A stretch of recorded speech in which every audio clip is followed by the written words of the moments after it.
Esto es Café con Piquete, un café donde nada humano nos es ajeno.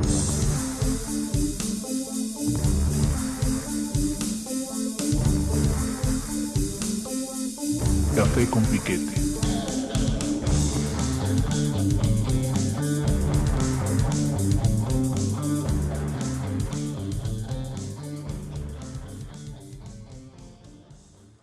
Hola, ¿qué tal? ¿Cómo están? Es para nosotros un enorme gusto nuevamente estar con ustedes en esta sesión de Café con Piquete, una sesión muy especial, muy interesante y con un invitado muy especial el día de hoy, con nuestro recién amigo conocido psicólogo Sergio.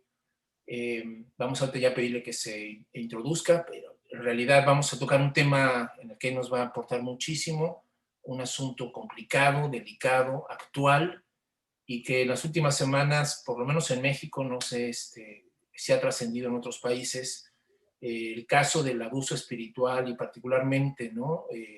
En torno a este personaje, Ricardo Ponce, ha dado mucho que pensar y mucho que reflexionar. Nosotros no vamos a hablar directamente solo de él, pero queremos, digamos, ampliar el marco de referencia e incluir otros fenómenos similares en otros ámbitos también. Entonces estamos muy contentos, muy agradecidos con Sergio que esté aquí con nosotros y le vamos a pedir que se presente. Bueno, buenas noches. Yo soy Sergio.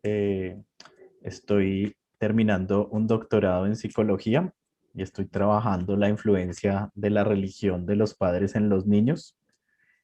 Eh, Tengo también una maestría en teología y me ha interesado mucho el tema de la religión y cómo afecta a las personas. Entonces, espero aportar esta noche a la conversación con Armando y Carlos, que siempre conversan muy bueno, entonces me invitaron hoy a participar de esta conversación tan amena. Pues bienvenido, pues ahora sí estamos enlazando al continente, ¿no? Tú allá en Colombia, ¿verdad? En Colombia, en Bogotá, Colombia, Colombia. acá Carlos allá en el paradisíaco Cancún y yo en lo que otrora fuera un iglú, Canadá, pero ahorita está haciendo un buen de calor también.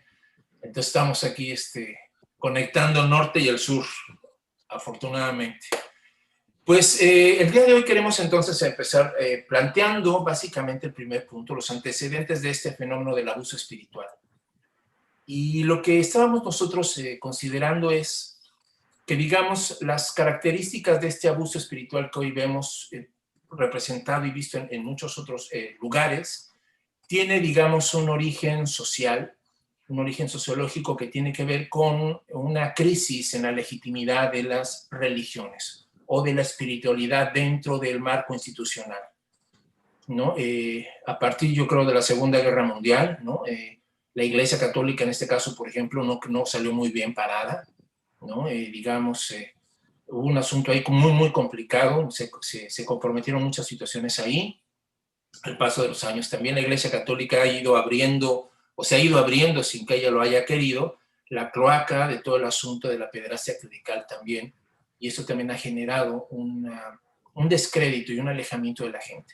Entonces sí, la gente hoy habla mucho de migración, pero no notamos que también hay un tipo de migración espiritual, un tipo de migración de gente que está saliendo de las fronteras tradicionales de la vida religiosa para incursionar en otras áreas, ¿no? Y eso creo que sucedió a partir de los años 60, ¿no? Con todo el asunto de lo que hoy se conoce como la nueva era y todos estos fenómenos que se dieron. Y justo desde el mismo principio, todos ustedes recordarán estos movimientos de sectas, donde sí hay el típico manipulador, el típico controlador, ¿no? De estas sectas famosas que casi todas de Estados Unidos, ¿no? Que terminaban en una especie de genocidios o induciendo a personas a crímenes atroces, como el caso de Manson, ¿no? O, en fin, una serie de muchos fenómenos que empiezan a proliferarse sobre este asunto de cómo personas que salen huyendo de las instituciones terminan metidas ahora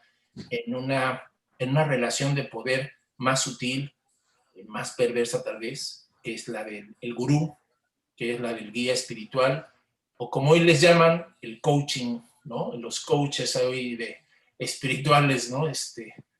No sé, Sergio, ¿qué te parece este fenómeno? ¿Qué podrías decirnos sobre estos antecedentes? Sí, pues me parece que es muy acertado, pues, pero primero dejar claro que en ningún momento la charla quiere sobredimensionar la problemática ni hacer un prejuicio contra esas personas, hombres y mujeres que han dedicado su vida y han hecho un servicio a la humanidad a través de la religión o actividades espirituales.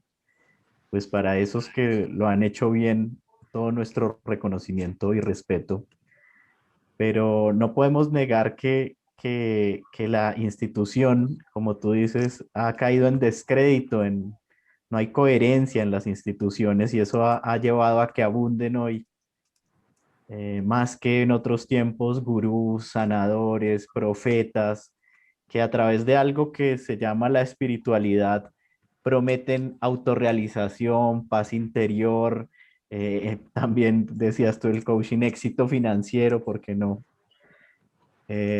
Porque bueno, se ve como que nuestras sociedades contemporáneas de alguna manera, bueno, tenemos muchas explicaciones para muchas cosas, el materialismo como que prima de alguna manera, pero las personas parece que tuvieran sed de algo más, como de una paz interior, como digo, de autorrealización, de un contacto con la naturaleza, de esas cosas que utilizando una frase, un comercial, de esas cosas que el dinero no puede comprar y entonces aparecen estos gurús, estos líderes, guías a religiosos, ¿no? Como desvinculados de las instituciones, que combinan un montón de elementos de la espiritualidad y de las religiones de Oriente, ¿no? Es como una apropiación de la mentalidad de Oriente.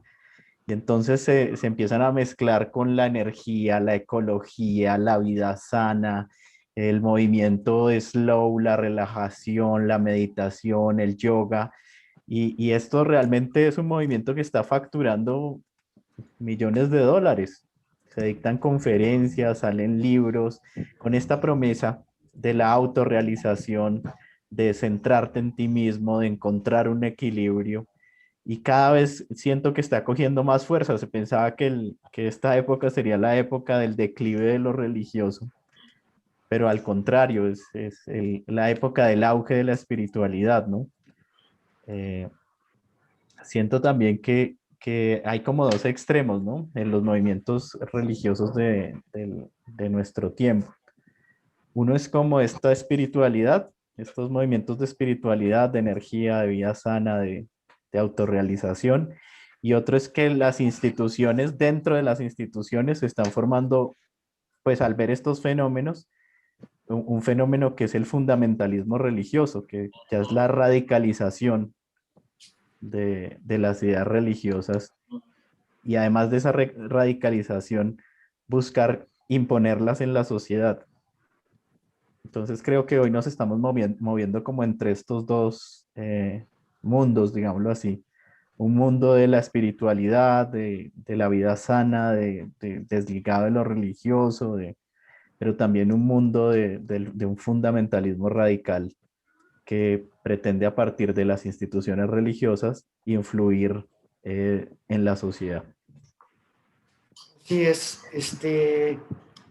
sí, yo creo que en el siglo XX, para empezar, y a partir de la década del 60 en adelante, con el hipismo y todos estos cambios, empiezan a perder los asideros tradicionales que son las religiones institucionales.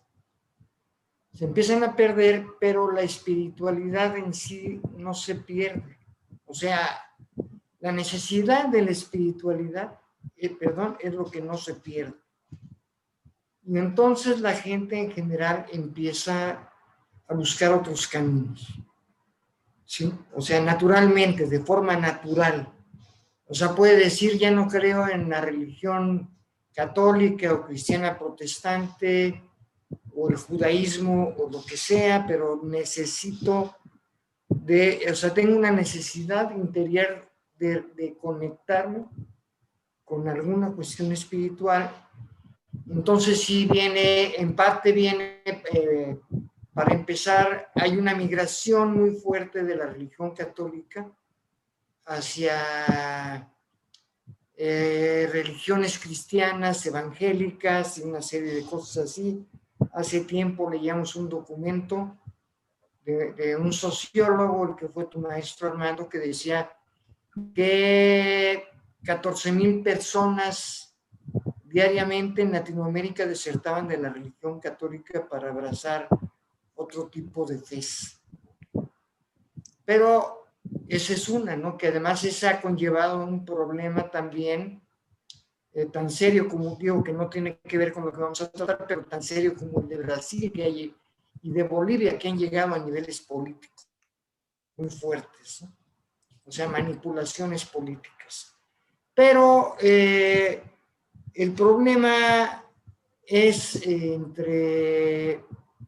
que aquí entre unos y otros, y entre la situación, tú dices bien, hay gente que ha dedicado de buena fe su vida a las religiones, a las creencias escatológicas y a una serie de cosas y a tratar de darle también paz a la gente de alguna manera, ¿no? Esperanza, ¿sí?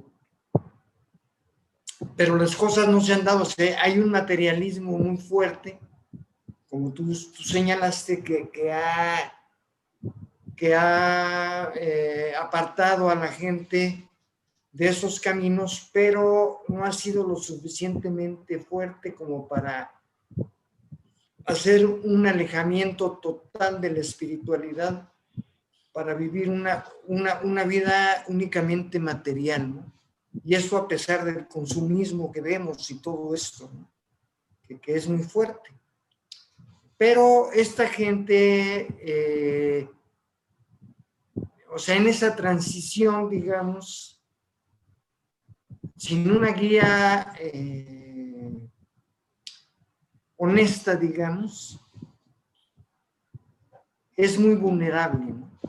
Es muy vulnerable y se presta a que esa transición de una parte a otra esté llena de peligros, ¿no? O sea, metafóricamente es como pasar de un pueblo por un bosque oscuro para llegar a otra parte, ¿no? Pero el paso por ese bosque oscuro está lleno de peligros, ¿no? Eso es lo que quisiera comentar. Sí, es complicado, ¿no? Es un asunto, porque fíjate, o sea, por ejemplo, la descripción que hace Sergio, ¿no? De decir, estamos ante dos extremos, ante dos polaridades de la vida religiosa, ¿no? Por un lado, la derechización de la religión con el fundamentalismo, ¿no?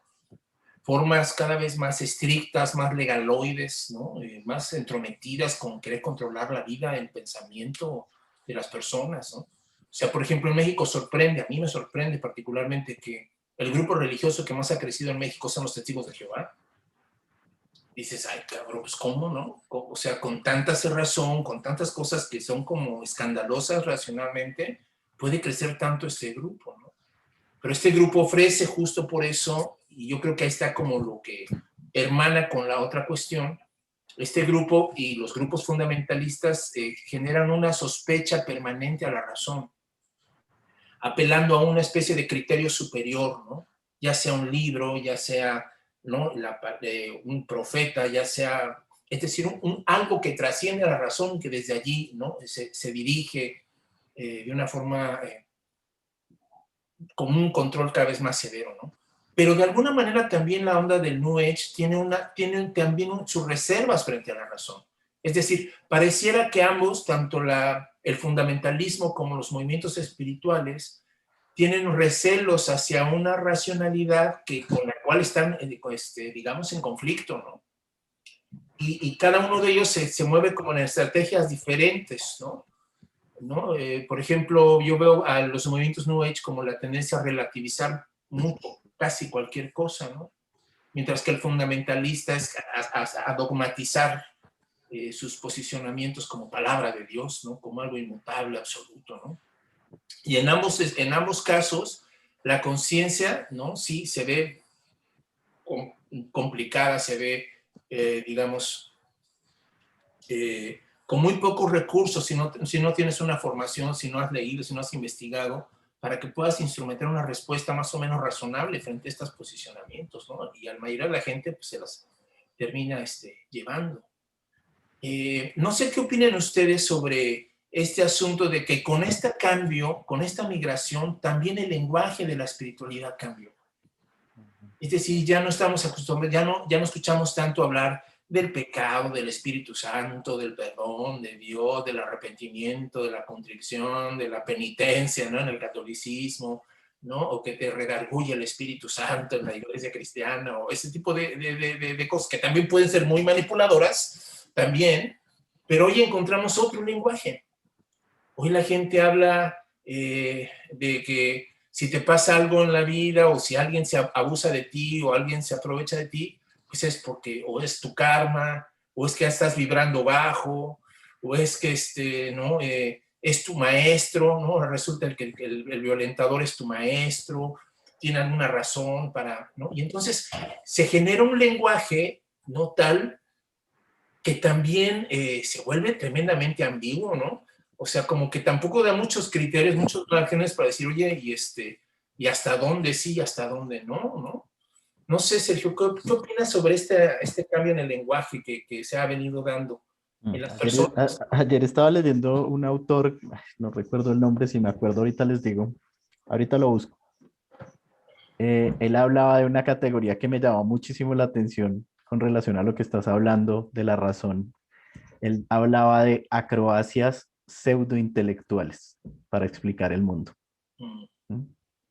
Entonces, claro, como la religión a veces recurre a acrobacias pseudointelectuales, venga, ¿por qué me pasó eso? No, es que pues, porque usted quién sabe qué pecado tiene, ¿por qué me va mal en la vida? No, eso es que el Dios lo está castigando.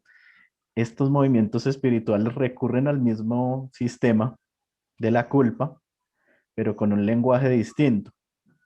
Es que no, hay que sufrir para ir descubriendo nuestro propósito, para ir descubriendo quiénes somos. No, es que no tienes alineados los chakras, es que el universo, ¿sí? Para explicar ese ser humano arrojado en la existencia con problemas, con incertidumbres, con inquietudes, se recurren a estos discursos como, digamos, placebos para asumir lo crudo que es la existencia, la vida, ¿no?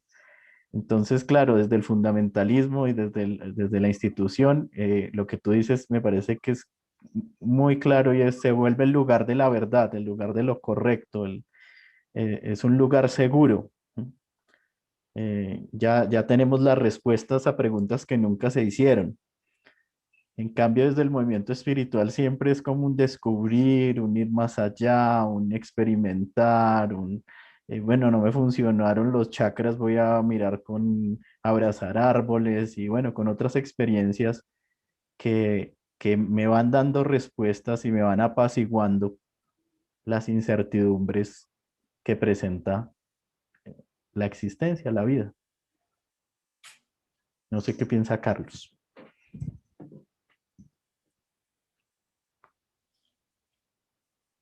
Estaba silenciado. De hecho, el apelar al miedo es un lugar seguro. O sea, la seguridad ahora también que dan los estados es esa, ¿no? O sea, estás permanentemente observado, permanentemente visto, permanentemente en un lugar, y ese miedo es el que te lleva a una seguridad, paradojalmente, ¿no? O sea, estás encerrado y ese encierro no te permite aventurarte más allá de lo que te dice el guía, ¿sí? O sea, volvemos otra vez a la falta de libertad y el guía es el que te dice por dónde debes ir. Krishnamurti, en uno de los párrafos que le he leído, dice que el gurú o el guía es un simple señalamiento. no es un Dios, ni es un, o sea, es un simple que te dice por ahí, pero no es un ser superior ni mucho menos, ¿no? Pero esto no se ve de esa manera y cuando o sea, los testigos de Jehová, perdón, ahorita que mencionabas, Armando, y toda esta cuestión de los fundamentalismos, es lo que hace. A través del miedo y de las prohibiciones te lleva a un lugar aparentemente seguro en el que no va a haber un problema, aunque te lleva a una neurosis tremenda, ¿no? Al fin y al cabo, por ejemplo, este tipo de grupos te llevan a una neurotización espantosa. Pero eso es lo que juegan ellos, o sea, es lo que juegan ellos. Y si sales de un lugar cerrado para entrar a otro lugar cerrado, pues te sientes seguro de alguna manera. Si no sales a lo abierto, en donde tú puedes escoger, y es que la libertad no es fácil. Ser libre no es fácil para nada, porque tu elección es tu responsabilidad, y entonces es más fácil dejar que los demás elijan por ti. ¿O cómo ven? Mira, Carlos, que me haces pensar cuando dices el miedo y las prohibiciones se vuelven como instrumentos de control. Sí. Hay un modelo que se llama el modelo Byte, lo pueden buscar en internet los que nos están escuchando, que tiene cuatro elementos de control a partir del miedo, y que se ve mucho en grupos religiosos y también en movimientos de espiritualidad. Este modelo Byte son las siglas de Behavior Control, control de la conducta; Information Control, control de la información; Thought Control, control de los pensamientos; y Emotional Control, control de las emociones. Entonces, para que un grupo sea de alguna manera destructivo, tenga como estas características destructivas, debe tener control de la conducta, lo que haces. Es que nosotros no hacemos eso, es que nosotros no vamos a esos lugares, es que nosotros no comemos eso, es que nosotros no... ¿Mm? Siempre como controlando que los miembros del grupo tengan cierta conducta específica. Otro es information, control de la información, que es qué puedes leer y qué no, a qué tienes acceso y a qué no. Entonces, no, es que eso es de los no sé qué, es que eso es del otro grupo, es que eso es de la otra religión, es que eso es de... Otro es control de los pensamientos, y esto es muy fuerte porque es precisamente lo que hablábamos. No, ay, no, yo me siento mal. No, es que no estás haciendo bien tu meditación. No, es que yo siento que aquí no me siento bien. No, estás pensando mal, tienes que pensar de manera positiva. No, y control de las emociones también es, tienes que sentir lo que yo te llevo a sentir. Tienes que experimentar lo que aquí te guiamos a experimentar. Otras emociones no son admitidas dentro del grupo. Entonces, de alguna manera, este modelo refleja cómo los grupos, tanto religiosos como los movimientos de espiritualidad, como de alguna manera, abarcan al individuo, al sujeto, desde lo conductual, lo emocional, lo cognitivo, ¿sí? Y sobre la información que reciben, ¿no? Entonces, claro, yo creo que en todos los grupos donde hay un abuso, se empieza por ejercer el control desde alguna de estas perspectivas. Exacto. O sea, sí. O sea, exactamente digamos, para que se empiece a generar esta cuestión de lo que estamos llamando abuso, tiene que haber una cuestión de poder. Tiene que haber alguien que controle, que pretenda controlar, dominar, ¿no? Establecer los límites de lo, digamos, de lo que es válido, de lo que es legítimo, de lo que es correcto, de lo que debe ser, ¿no? Y curiosamente, el que establece esos límites es el que tiene la palabra, es el que tiene la voz, es el que dice, el que dirige, el que predica, ¿no? El que coachea, el que da el tema, ¿no? Entonces, digamos, para pasar a este, digamos, cada vez acercándonos más al meollo de este asunto, que nos estamos enfrentando a una relación entre dos o más que es muy especial, muy peculiar. Es una relación asimétrica muy especial.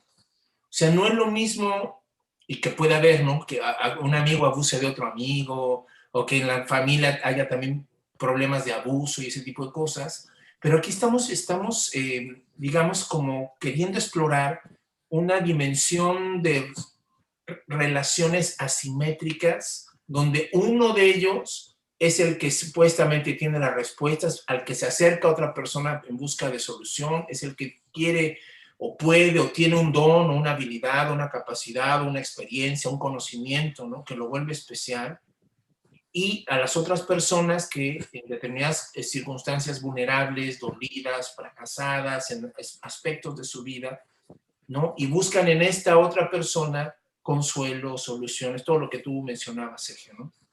Entonces, mira que lo que tú dices me parece clave y es diferenciar un abuso del abuso espiritual. ¿Mm?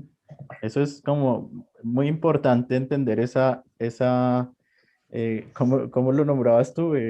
asimetría. Esa asimetría, sí, porque claro, el abuso espiritual ocurre es cuando una persona con autoridad religiosa o con un lugar preeminente dentro de una práctica espiritual maltrata a otra en nombre de Dios o en nombre de la iglesia o en nombre de un concepto o en nombre de una práctica espiritual.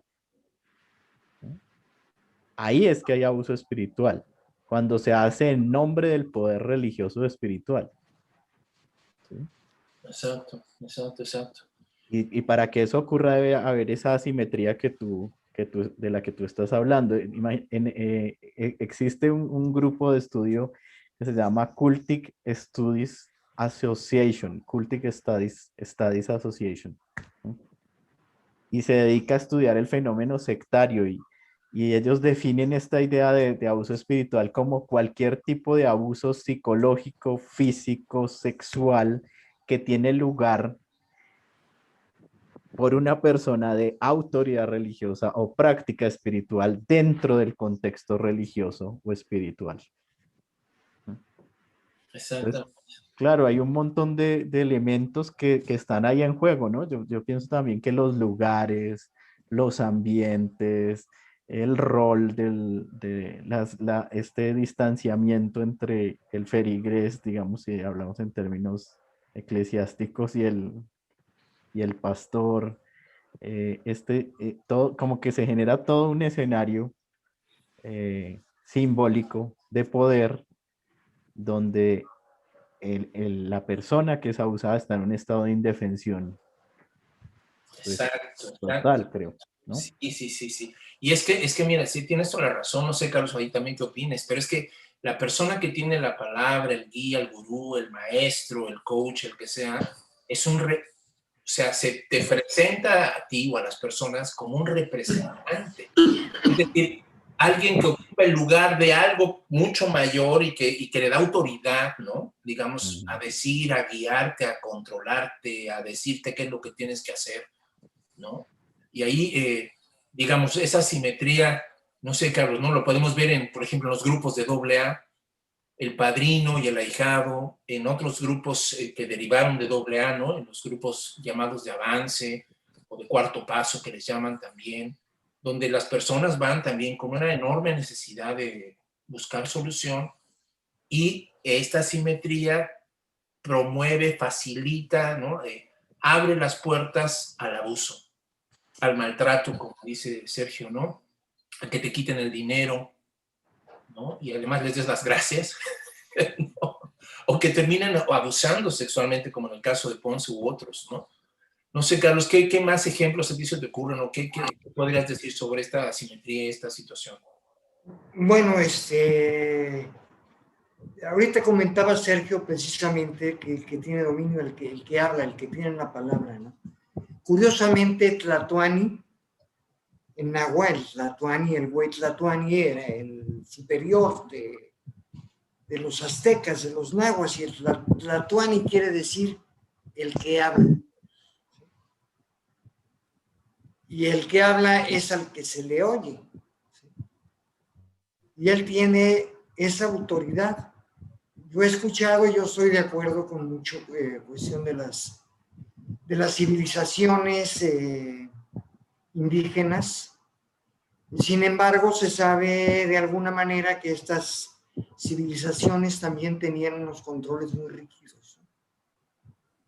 Y por eso funcionaban también, o sea, la sociedad azteca era un modelo de producción y espiritual y etcétera, de funcionalidad, ¿no?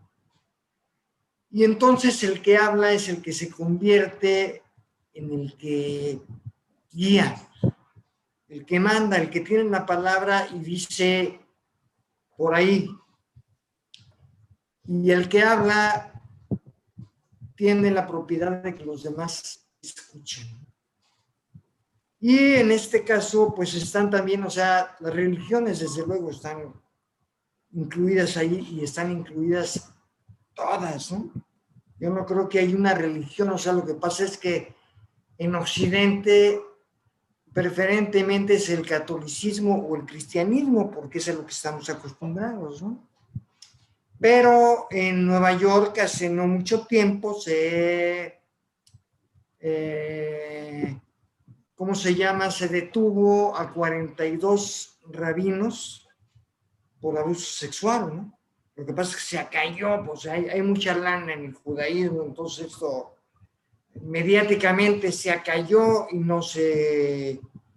O sea, y esto también en perjuicio de las religiones cristianas, el catolicismo, ¿no? Porque entonces se dice aquí no hay abuso y allá sí hay abuso, y esto no es cierto, ¿no? Esto no es cierto para nada. Y dentro de lo que es el New Age, hay una problemática muy fuerte porque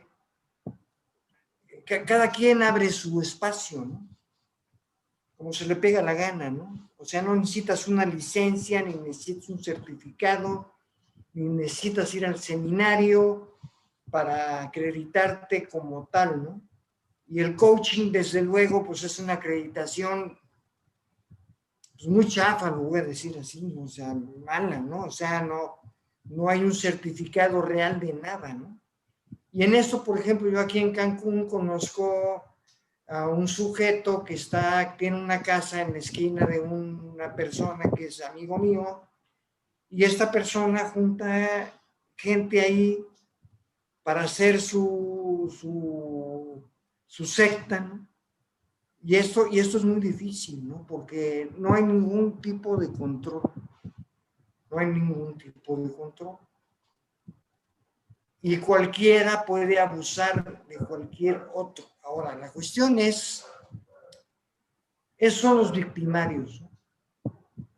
Pero ¿qué es lo que puede hacer la víctima para prevenir el abuso? Yo creo, y es mi forma de verlo, y yo no quiero insultar a nadie, ni quiero decir que las personas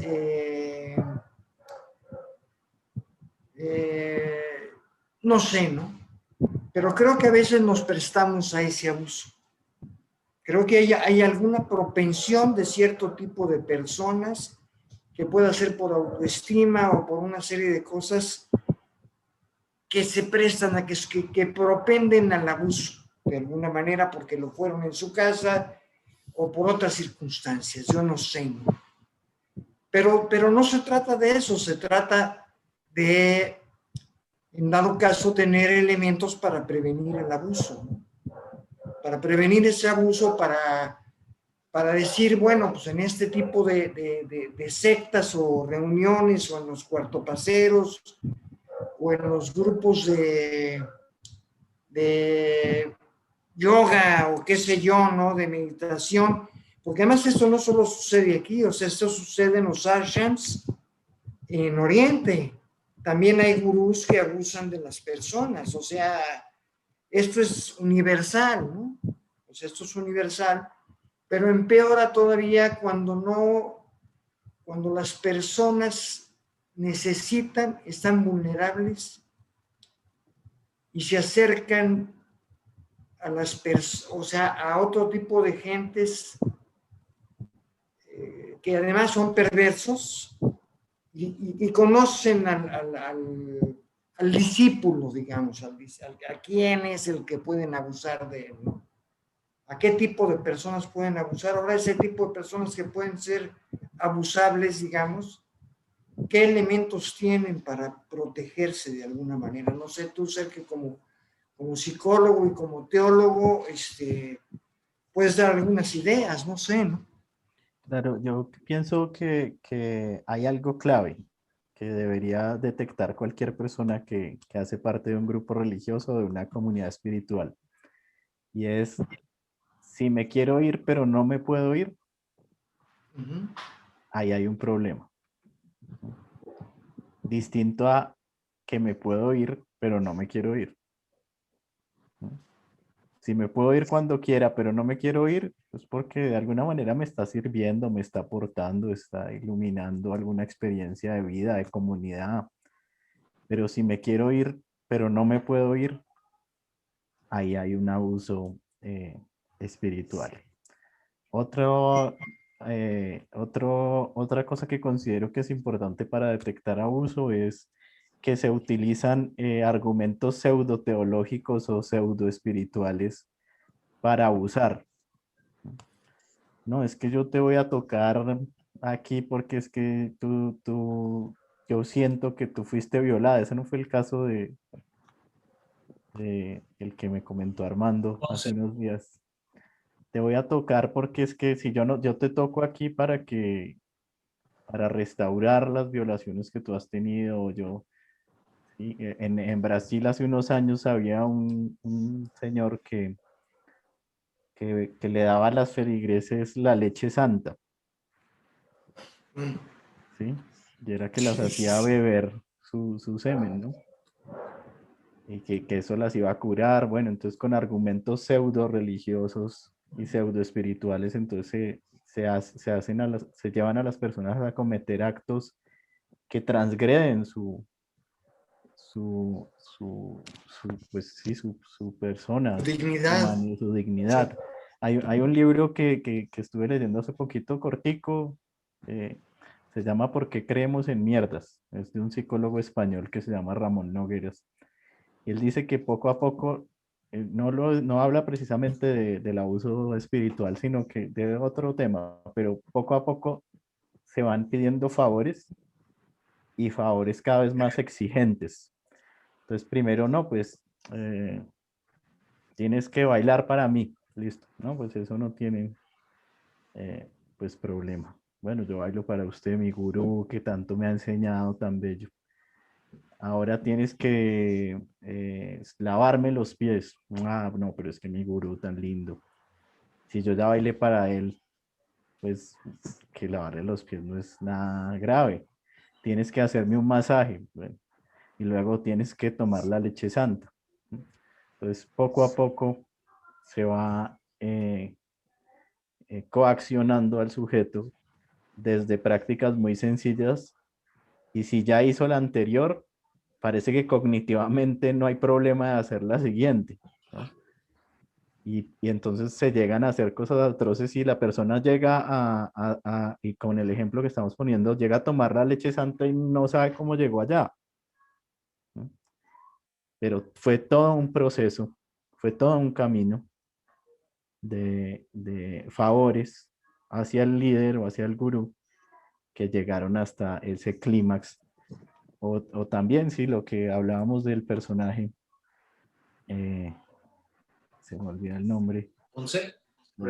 Sí, sí, entonces, claro, te toco porque es que yo te toco es para curarte, yo te toco es porque es que tú tienes un problema de tu infancia, o yo te toco es porque, sí, siempre hay como una explicación pseudo espiritual o pseudo teológica para justificar el abuso.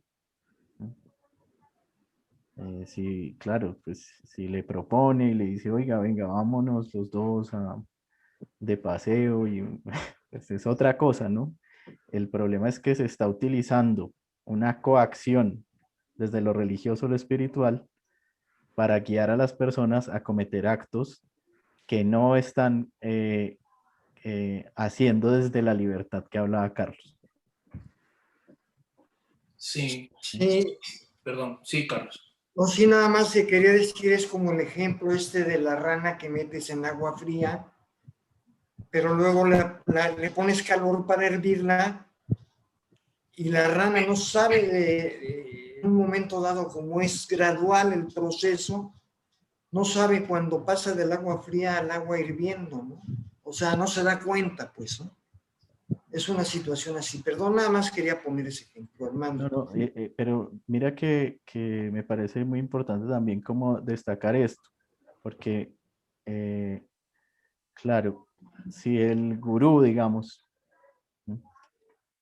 Y la feligres se enamoran, digamos, por poner un ejemplo, y en otros espacios, en otros escenarios, tienen una relación o, sí, bueno, pues ahí no podríamos pensar en abuso espiritual, ¿no? Es cuando, haciendo uso del discurso religioso o espiritual, se coacciona la libertad y se hacen cosas que el sujeto entiende que no están bien. Claro, bueno, y por ejemplo en la psicología, todo el abusar de esa famosa transferencia, ¿no? Para terminar seduciendo o utilizando las mismas confesiones, la misma vulnerabilidad de la persona te da como pie, ¿no? Digamos, a poder manipular, controlar, tocar, decir, influir en función de lo que ella misma te está diciendo. O sea, tal vez por eso es lo grave de esta situación, ¿no? Porque estamos hablando de personas que se acercan con la intención de ser ayudadas, de ser sanadas, curadas, o independientemente de qué tan legítimas o válidas sean estas expectativas, ¿no? Pero se están acercando con esa intención y hay alguien que está aprovechándose de todo ese tipo de... Porque además son personas que difícilmente a otras personas le confesarían cosas tan serias o tan graves o tan tristes o delicadas, ¿no?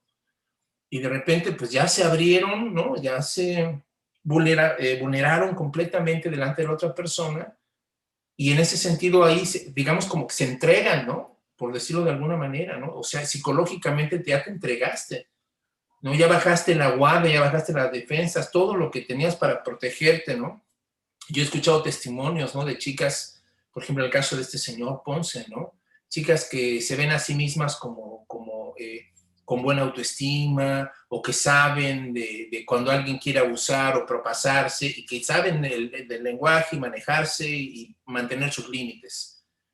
Pero ¿qué pasa cuando conoces a alguien así que es tan hábil y que utiliza justamente esta necesidad que tienes de intimidad espiritual, de reconocimiento, ¿no? De sanar tus heridas, de que alguien toque estas heridas de infancia o qué sé yo, y justamente usa eso para terminar o sacándote el dinero o aprovechándose sexualmente en este caso, ¿no? Como lo que Ponce aparentemente hacía y muchos otros más. Pero aquí yo tengo una pregunta, no sé qué opinan ustedes, porque digo, yo no sé cuántas de las personas que han pasado por una situación así podrían decirse a sí mismas, pues claro, pues como soy una persona tan codependiente, claro, pues como soy una persona con autoestima tan mala, claro, como tengo un abandono paterno tan cabrón, pues claro que soy candidato a estas cosas, ¿no? Yo no creo que haya alguien que se vea a sí mismo, ¿no? Así tan vulnerable. La mayoría de nosotros decimos, no, pues eso a mí jamás me va a pasar, ¿no? Yo no entro en ese rango, yo no soy de ese tipo de personas a las que les pueden pasar cosas así. Y cuando menos te das cuenta, pues, ¿qué crees? Que ya estás metidísimo en una bronca, como dices, no, Sergio, ya no puedes salir, ¿no? Oye, ya te están cobrando tanto, ya tienes que vender tanto, o como la iglesia, ¿no? Con el diezmo, ¿no? Pues ahora ¿qué haces, no? Porque pues ya el pastor ya se enojó de que no estás entrándole con la lana y la presión psicológica es tal que te preocupas y te angustias porque no puedes dar el diezmo, ¿no? Y el pastor necesita pagar su Honda, ¿no? Pues está cabrón, ¿no? ¿Cómo lo vas a dejar metido con su carro del año, ¿no? Entonces, mi pregunta es, ¿realmente hay, digamos, así como decía Carlos, ¿no? ¿Hay un perfil de la víctima ¿no? O cualquier persona potencialmente puede terminar cayendo en una dinámica de abuso espiritual frente a otra persona, ¿no? Yo, digamos, estoy de acuerdo con Carlos y siento que hay personas más propensas al abuso. Pero también creo que cualquier persona con la manipulación adecuada, digamos, en algún momento terminará haciendo cosas que nunca pensó que haría y justificándolas, ¿no? Eh, y eso me parece que es lo más grave, porque hay personas que han sido abusadas dentro de las comunidades y siguen ahí durante años. Porque es que me lo hizo por mi bien, es que él me estaba era sanando de que a mí mi papá me abusaba, es que él me estaba restaurando mi interior, ¿no? Entonces, el problema es que se genera una dependencia con lo religioso. Se genera un vínculo también con la comunidad, esa sensación de pertenecer a la comunidad y desligarme de la comunidad es perder la vida, es perder la historia, es perder quién soy, es perder lo que me ha constituido. Hay personas que han crecido y han estado toda su vida dentro de unas comunidades religiosas y desligarse de eso es desligarse de quiénes son de alguna manera. Entonces, claro, el poder y el abuso espiritual se aprovecha de eso y también de la ignorancia en estos términos, en esto que estamos hablando nosotros creo que es muy útil desde lo psicológico, ignorancia sobre el control de los pensamientos, de las emociones que se pueden ejercer dentro de las comunidades y hacen que la comunidad no sea saludable. Entonces creo que personas, para responder a la pregunta, creo que cualquier persona puede caer en esto. Yo he visto personas, bueno, con mucha preparación, siendo parte de grupos sectarios que creen unas cosas completamente extrañas, contraintuitivas, contra la razón totalmente, pero de alguna manera les brinda, yo no sé, una seguridad, una paz interior, un sentido de comunidad. Y uno dice, oiga, pero usted es filósofo, psicólogo, ¿qué hace ahí? No, no, es que ahí descubrí la verdad de la inspiración de la vida.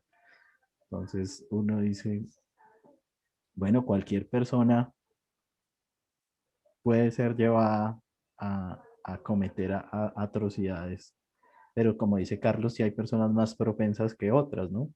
Eh, muchas personas ven en el líder religioso su papá, un papá ausente, ¿no?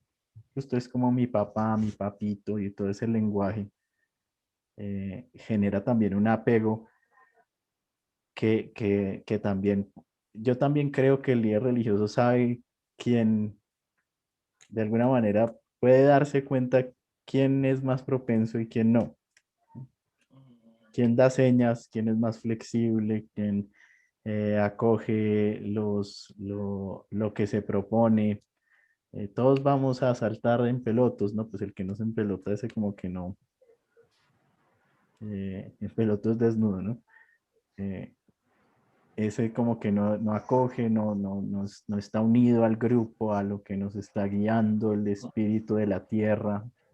Entonces no lo podemos acoger y sí, entonces cada vez como que se va mirando quiénes son los más fieles y a partir de ahí yo creo que se puede manipular. Sí. Miren, yo no sé, a ver, Carlos, perdón que no sé, a ver, es que se me vino a la mente el caso, o no solo el caso, sino la forma de argumentar de este cabrón de Zimbardo, de este hombre que escribió El efecto Lucifer.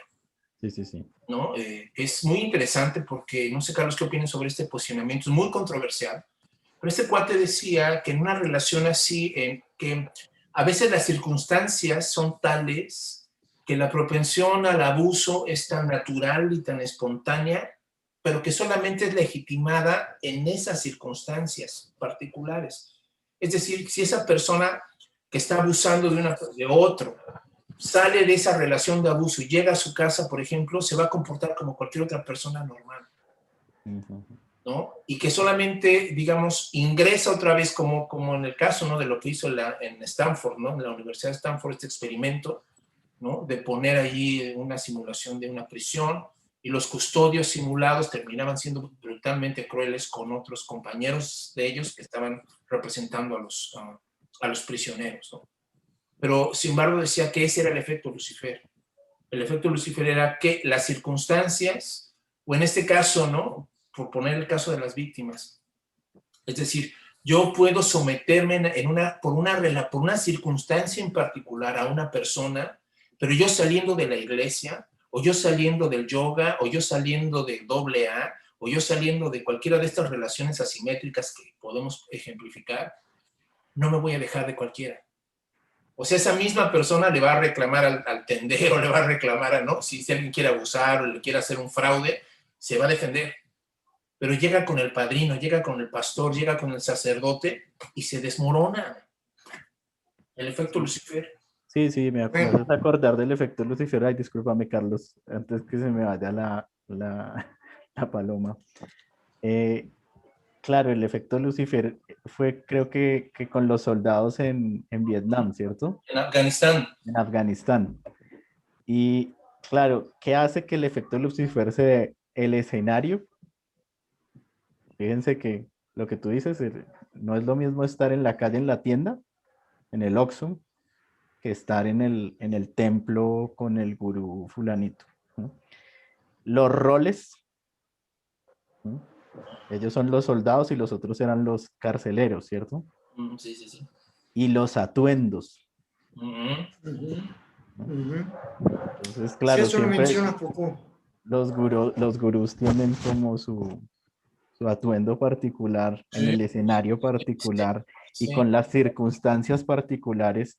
Entonces, claro, ahí de alguna manera emana, y utilicemos la categoría de Zimbardo, emana el Lucifer dentro del gurú para abusar de la persona. Carlos. Sí, pero también otra cosa que es, bueno, sí, eso es cierto, desde luego, ¿no? Te digo, ya es parte de lo que menciona, creo yo, Foucault en la sociedad disciplinaria, ¿no? La bata blanca del psiquiatra, el lugar del maestro, etcétera, en la escuela, en el ejército. Pero también hay algo que decía Mark Twain y que a mí me parece muy cierto, ¿no? No hay nada más difícil que aceptar que he sido engañado. ¿Sí? O sea, cuando caes en una situación de engaño, puedes conservar, y que tiene que ver con lo que tú decías, Armando, creo yo. Yo me quedo con mi secreto, ese es un secreto al que no voy a compartir y que tal vez, si yo estoy en otro ambiente, pueda defenderme o pueda ser otra persona. ¿Sí? Pero yo no puedo aceptar que he sido engañado. Pues es muy difícil aceptar que he sido engañado porque tiene que ver con todo lo que yo, la imagen que yo tengo de mí mismo, ¿sí? Y una persona con un título, o sea, eso va más allá, o sea, lo que tú decías con cualquier persona aparentemente normal y que no tiene problemas de personalidad, ¿no? O sea, yo no voy a aceptar, o sea, yo no soy un estúpido, ¿sí? Yo no puedo aceptar, y eso, o sea, es lo que está sucediendo ahora, si me lo permiten, también en la cuestión política en México, ¿no? O sea, a nuestro presidente se le considera un naco, que es una persona de nivel bajo, ¿sí? Entonces, la gente de cierto tipo de social no puede aceptar que eso sea porque se considera que es superior y que no puede ser un estúpido, ¿no? O sea, son dos situaciones diferentes, pero llevan a lo mismo, ¿no? Yo no voy a creer esto porque yo no soy un estúpido, o yo fui engañado, pero yo no puedo aceptar que fui un estúpido, ¿sí? Yo no lo voy a aceptar, no lo voy a aceptar. Y tendría que trabajar muy duro para poder aceptar que he sido un estúpido y que me vieron la cara de idiota, porque eso es lo que yo considero. O sea, no como una víctima propensa, sino como una persona que aparentemente no está hecha para eso, ¿no? Porque es un universitario o es una autoridad en cierta cosa o de saber qué es lo que sucede. O se considera a sí misma muy inteligente o qué sé yo, ¿no? Es que, Carlos, fíjate, volviendo al tema que habías puesto, ¿no? Es al ejemplo del animal que lo metes ahí en el agua y gradualmente empieza a subir la temperatura, ¿no? O sea, el problema es que cuando, o sea, este cuate, si el animal pudiera hablar, diría, pues ya que me quemé, me di cuenta que ya, ¿no? Ya que estoy hirviendo, ya que se me está pellejando la piel, ahí es cuando... Pero el problema más grave de lo que estás diciendo es que en todos los puntos intermedios que una persona tiene y que ha sido sometida, como dice Sergio, ¿no? De diferente manera, en diferentes aspectos, y vas entrando gradualmente esa dinámica de control, ¿no? Pero en esos puntos intermedios no reparaste en qué punto las cosas empezaron a ponerse mal y debiste haber parado desde mucho antes. Es decir, la conciencia pareciera que llega ya demasiado tarde cuando ya estás metidazo hasta, ¿no? Cuando ya te quitaron la cuenta bancaria, ya te violaron, ya te afectaron pero esos puntos intermedios previos, ¿no? Pareciera que es muy difícil que esa persona dice, no, pues no soy ningún estúpido, pero pues el problema es justamente que en esos puntos intermedios no pudo poner un alto, no alcanzó a frenar a tiempo antes de que ya, digamos, fuera demasiado tarde, ¿no? Claro. Yo creo que no es posible poner el alto precisamente por lo que dice Carlos, porque uno se autojustifica. Entonces, no, yo hice esto, pero es porque me estoy conectando más con el universo.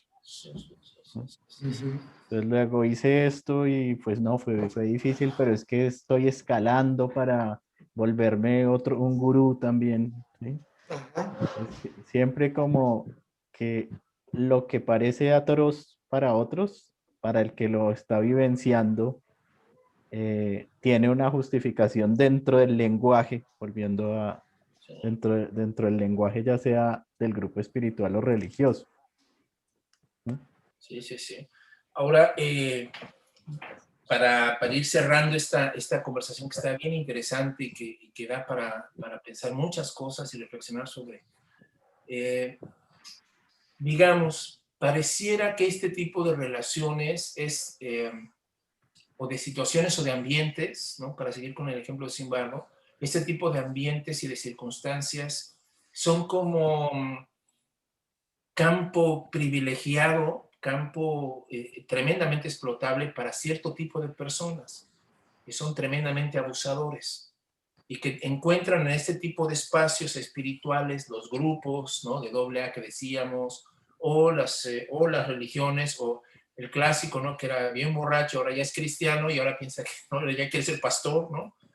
Y resulta que pues no ni ha trabajado sobre sí mismo nada y pues con toda su neurosis ahora del pomo pasa la Biblia y es la misma persona, ¿no?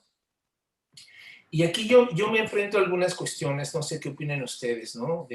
Por un lado dices, oye, ¿cómo la víctima puede darse cuenta de esto? ¿Cómo puedo prever estos puntos antes de que ya me esté hirviendo el agua, ¿no? Para darme cuenta de lo que está pasando, ¿no? Porque se necesita mucho autoanálisis para poder poner ese punto de decir, oye, ¿qué está pasando, no? Poder, digamos, percibirte a ti mismo en este estado de que hay algo que está cambiando en esta relación, ¿no? En esta relación con tal líder espiritual o lo que fuere. Pero también hay otro lado que también quisiera que lo planteáramos, que es con cuánta facilidad en un sistema como el que vivimos, personas abusivas les terminan teniendo, digamos, la charola, la cédula, el permiso, digamos, para poder violentar a otras personas. Es decir, dices tú, el que coachea se certifica, oye, ¿quién certificó al que certifica al que el coach? No, pues sepa la chingada, ¿quién lo certificó? Pero él está certificado, cabrón, ¿no? Oye, ¿y cuáles son los requisitos para ser pastor? Bueno, pues que sientas que Cristo te cambió y el Espíritu Santo está dentro de ti, Oye, pero si tienes broncas todo va a pasar porque no hay filtros. Es al punto al que voy, ¿no? O sea, pareciera que en esta sociedad en que nos manejamos no hay filtros. Para que un AA sea padrino de alguien, no hay filtros. Cualquiera puede ser padrino, ¿no? Falta que el otro güey te quiera hacer caso, ¿no? Pero cualquiera puede ser padrino, cualquiera puede ser pastor, cualquiera puede ser coach, cualquiera puede ser gurú, cualquiera puede dar temas, puede meterse en este tipo de cuestiones, ¿no? Y pareciera que es como una especie de anomia no hay leyes, no hay parámetros como que certifiquen o den como, digamos, un seguimiento y decir, oye, pues este califica o no califica para esto, porque eso es algo muy delicado, ¿no? A esta persona se le van, igual como el psicólogo, ¿no? A esta persona se le van a acercar personas a abrirle su corazón de una forma muy cañona, y si él no tiene un cierto conocimiento de sí mismo, si él no tiene una ética, claro que va a haber una tentación de abuso allí muy grande, ¿no? ¿Cómo ven? Sí, estaba recordando un artículo por allá del 93 de la revista Psychology Today, que hablaba de que el 38% de los psicólogos habían tenido aproximaciones no autorizadas con sus pacientes. Sí, sí, sí, sí, sí, sí. Entonces, también pensaba, bueno, claro, puede haber un montón de filtros o pueden haber personas que se han formado para realizar ciertas actividades, pero yo no sé hasta dónde eso garantice que no se den estas prácticas, Sí, ¿no? sí, sí. Porque de alguna manera el poder del personaje, el poder del coach, del líder, claro, en algún momento creo que ese dicho que el poder corrompe, en algún momento algunos líderes se sienten que tienen plena autoridad sobre los sujetos y hacen y deshacen como quieren. ¿Sí? Pero claro, si hay unos filtros yo creo que se reduciría un poco, ¿no? Pero que se anule o que deje de existir Sí, el no, abuso, no no creo es que posible. sea posible.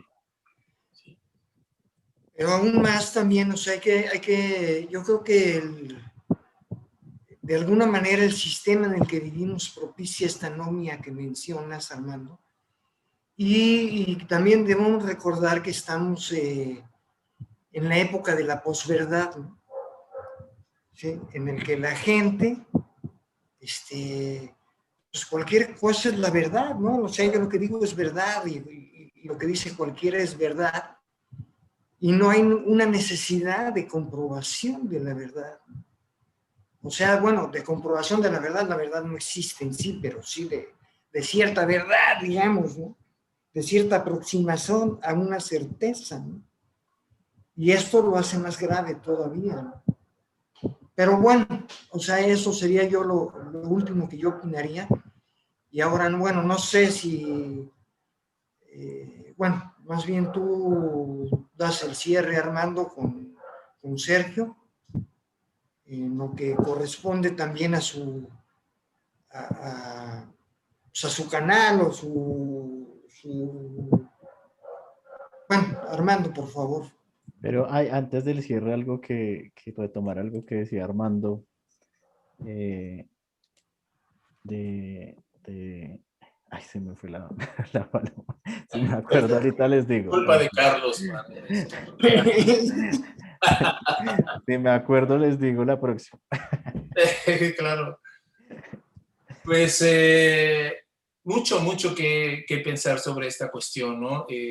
Me quedo yo, fíjate, con esto último que comentábamos, de qué tan fácil es, ¿no? Para una persona que ha abusado, en este caso sexualmente, de otra, en estas circunstancias, ¿no? De asimétricas y digamos, con una cierta autoridad espiritual o moral o religiosa, pues que simplemente diga yo no la obligué, fue libre consentimiento, los dos somos adultos, aquí no hay delito que perseguir, ¿no? Simplemente ella me provocó, ella me sedujo, yo no le mentí, yo ¿no? Y nos enfrentamos allí a precisamente lo que decíamos, ¿no? Una cuestión como de anomia, donde no hay una ley, no hay un marco de referencia más que el cuate que habla, el que tiene la palabra, es el que termina determinando esa situación, pero y ahí, bueno, pues me imagino yo que serán tremendas discusiones en las cortes, en los tribunales, ¿no? Para argumentar si hubo o no un abuso, si hay argumentos, criterios, formas, para poder que una persona que ha sido victimizada de esa manera pueda defenderse, ¿no?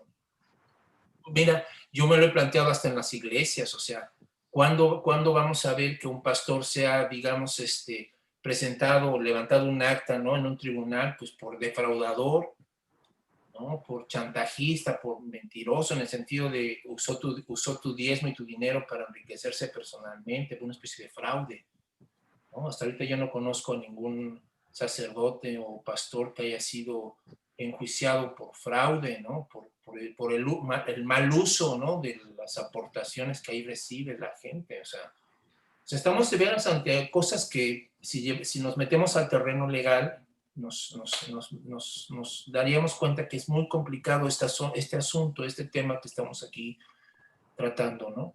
No sé, Ya sí. me acordé, ya me acordé. Arturo. Carlos decía que no hay nada más difícil que aceptar que se ha sido engañado, citando a Mark Twain, ¿cierto?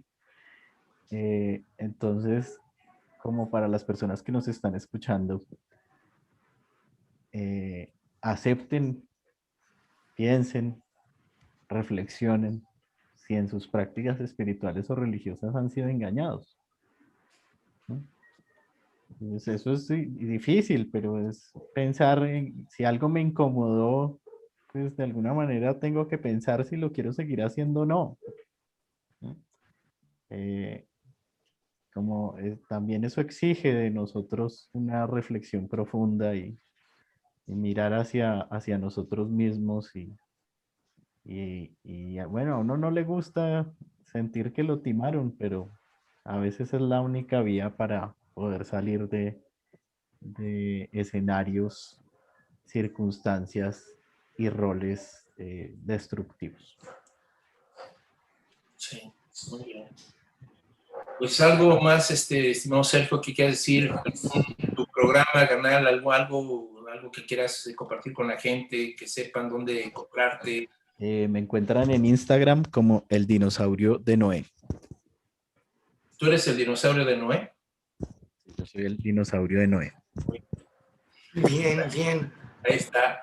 Pues ahí lo tenemos, ¿no? Yo me quedo simplemente con esto que decía Sergio y también Carlos, esta situación me parece a mí profundamente sospechoso cuando las cosas no están funcionando bien en una relación de este tipo espiritual o en cualquier otro tipo de agrupación, que siempre, cuando las cosas fallan, el único culpable siempre es la persona. Nunca el sistema, nunca el pastor, nunca el gurú, siempre el que falla es el otro, ¿no? Y además entonces, ¿no? Si las cosas no funcionan, además te meten más culpa porque eres tú el que no está funcionando, eres tú el que no se está aplicando, ¿no? Entonces, habría que cuestionarse mucho. Yo diría como la manera de Popper, ¿no? Cuando Popper decía, bueno, ¿y bajo qué circunstancias tendría que pasar algo para que tu sistema sea el que falla, man? Porque siempre fallan las personas y nunca falla tu teoría, ¿no? Nunca falla tu discurso, nunca falla nada, siempre fallan todos. Y eso quiere decir que allí hay algo dogmático, perverso, ¿no? Que no es real, ¿no? Pues... Yo me quedo también con algo que decía Carlos de la libertad y es que si alguien quiere vivir una experiencia espiritual o religiosa, que lo haga con libertad, ¿no? Que de una manera reflexiva también, que se vuelvan lugares para reflexionar, para pensar, si uno siente que una experiencia religiosa o espiritual le aporta a la vida, lo ayuda a ser mejor con los otros, lo impulsa, pues que la disfrute, pero que cuando vea que hay algo que coarta la libertad, pues que se aleje. Muy bien. Muchas gracias, Sergio, muchas gracias. Nosotros también vamos a ser suscriptores del dinosaurio de Noé, desde luego. Por fin encontramos al dinosaurio de Noé. Muchísimas gracias, Sergio. Un placer tenerte aquí con nosotros. Esperemos que no sea la última vez, que pueda estar en otra ocasión. Hay muchas cosas que hablar sobre estos temas y ya se nos censuró aquí el asunto. Ya regresó. Entonces, bueno, pues muchas gracias. Muchas gracias a todos. Esperemos que esto haya sido de su agrado. Pueden ustedes también comentar, preguntar cualquier cosa, ¿no? A través del chat de YouTube y a través de las redes de Facebook, ¿no? Donde vamos a transmitir esto, ¿no? Ojalá les haya sido útil y pues nos vemos el próximo lunes acá en Café con Piquete. Muchas gracias. Bye. Bye. Gracias.